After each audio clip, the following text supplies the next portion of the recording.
आप महारानी OTT की अब हैं, क्योंकि एक के बाद एक सक्सेस ब्लॉकबस्टर OTT का, तो वो जो ए लिस्टर का डेफिनेशन होता है थिएटर का, वो भी अब चेंज हो गया है। क्योंकि सैयारा को देखिए, new faces, fresh faces, and they go on to make more money than the biggest superstars.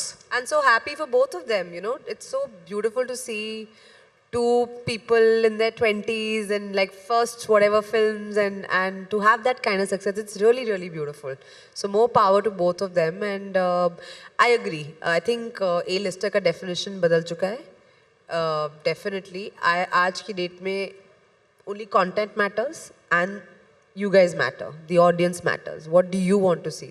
मैं ना इसको हमारे बहुत अलग तरीके से देखती हूँ.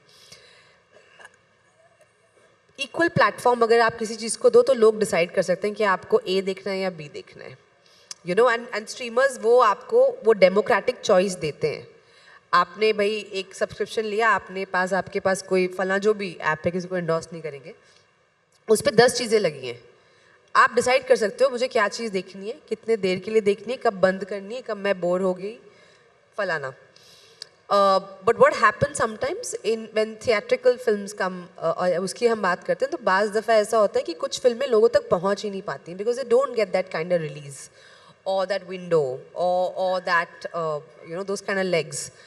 एंड वो बड़ा एक सिस्टम जो है उसको कहीं ना कहीं हम as film industry only we have to sort of you know get into and figure.